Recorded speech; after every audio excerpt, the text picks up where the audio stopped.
Okay, welcome back to part 2, Blood Angels versus Necrons. This is the Blood Angels turn 2. I'm rolling for my reserves of the Terminators, and they did not make it in. I'm disembarking the Dreadnought and the Death Company squad. And just to let you know what the Death Company squad's equipped with, we have one warrior with a plasma pistol, we had 3 warriors with power weapons, and we had 4 warriors with straight bolters. That was to give him a little bit of a mix between shooty and still have enough power weapons to be able to do some damage. So I am moving the Storm Raven here, and he is moving flat out. And I realized after the game that that was actually a mistake because you cannot move flat out after disembarking. But mistakes do happen. We are still learning. I don't think I'll ever memorize all the rules. Okay, and here I'm moving Dante and the Sanguinary Guard forward to get them within range of shooting and hopefully assaulting. Now, the tactical squad, because they were so spread out and the ones I removed, I was out of cohesion, so I did have to move forward closer to the Necrons. Get back within 2 inches. Storm Raven is going to fire, and here again, I made a second mistake with that Storm Raven in the same turn. I fired both Hurricane Bolters instead of just one Hurricane Bolter, and that was just a complete mistake on my part. Because the Power Machine Spirit, I can only have fired one of them. So,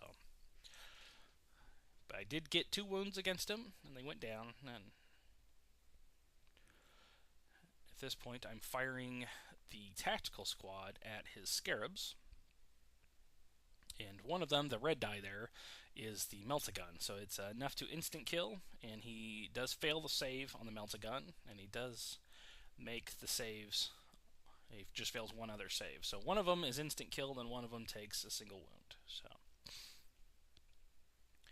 okay, here the Sanguinary Guard are firing at his warriors and managed to kill one. The Death Company is now firing all their weapons. And they're doing a pretty good number of hits.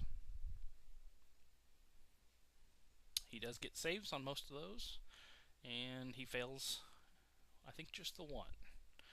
And actually, I think this is the Sanguinary Guard firing now. He fails a couple of those saves. I think the first set of rolls was actually the Dreadnought who was going down. So it's now the assault phase, and I am moving the Death Company into assaulting. The Sanguinary Guard and Dante were outside of the assault range, so they're not going to be able to assault. And then the Dreadnought was, of course, right there. That is all the Death Company's rolls right there. The color dice that you see are all the power weapons. And one thing to note, he did realize that he moved his first set of warriors outside of the range of the Resurrection Orb. So those power weapons are instant kills. They will go through his armor, and he does not get the will be back roll, so he's removing them from the table. He did remove the 2 of them from the Dreadnought. That kept the Dreadnought from being able to assault this round. That was a pretty good tactic on his part. And at this point, he is doing some attacks back, and he does get 1 hit in, and I failed my save, and then here I failed my Feel No Pain, so I did lose a single Death Company warrior. This is his leadership roll, and he does fail it, and then we do the initiative roll-off, and he fails that. So the Death Company actually catch him in a sweeping advance, annihilating 1 group, or the only remaining. I think there's only 2 remaining in that group. So here he's doing his will be back for the ones that went down before the sweeping advance. And I believe he made 4 of those will be back rolls. 3 of them he did not. So 3 of them get removed from the table. And the ones that come back up join with the closest unit, which would be that second unit. We're making it, I believe, a 19-warrior squad at this point. He is doing his will be backs for the 2 destroyers, and he does fail both of those.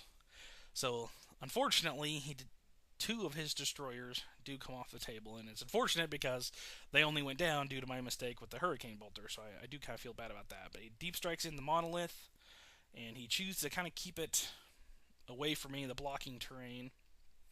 And he gets a direct hit, so the Monolith comes in exactly where he was aiming. He's moving the Scarabs up closer to the Storm Raven so that they can assault it.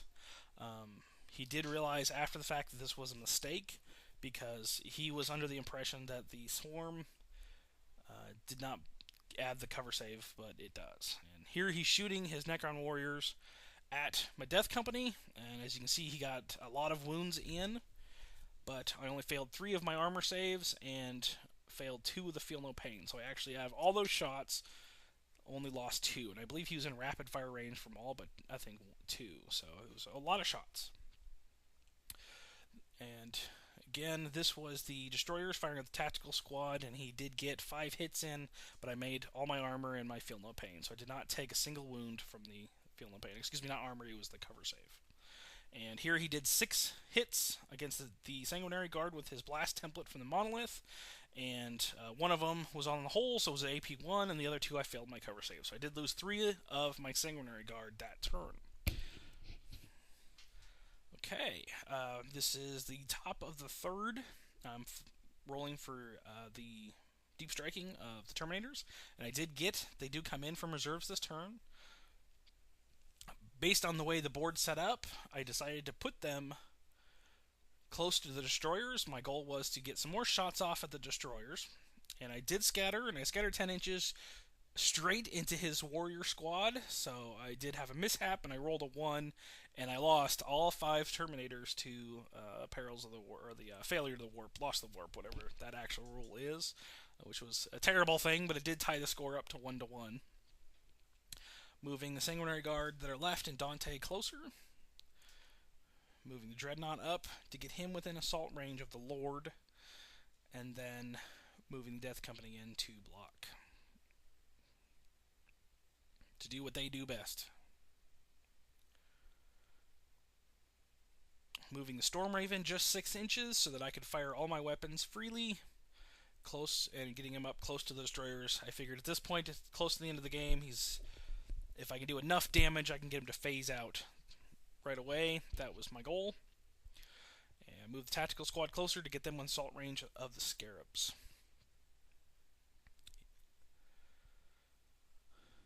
And I am firing. These are all the shots from the Storm Raven, I believe. Yes, the Storm Raven. That's the 4 missile shots. So I'm doing quite a few wounds. He rolls, and he does fail most of his saves. And so between the instant kills and the wounds, there is the 3rd Necron to fall apart. But between the AP1 weapons and everything else, he does get a couple of those destroyers to go down. There is a res orb there, so they're not out entirely. And shooting here at the Necrons, that was the Dreadnought. I believe he takes down 1 or 2, and they go down. Sanguinary Guard are going to fire, and they get just a couple of wounds. And he makes that save. The Death Company is going to fire. And it gets, again, just a couple of wounds. And he makes those saves. So he does a lot of good saving there against that shooting round. But unfortunately, I don't think it's going to help against this assault round. Because at this point, Dante will be able to come in. He actually probably should have dropped the warriors from the front to keep Dante out of range, but he didn't. So this is Dante doing his assaults. He rerolls 1 failed hit with his mastercrafted axe, and he deals wounds. This is the Death Company doing their assaults.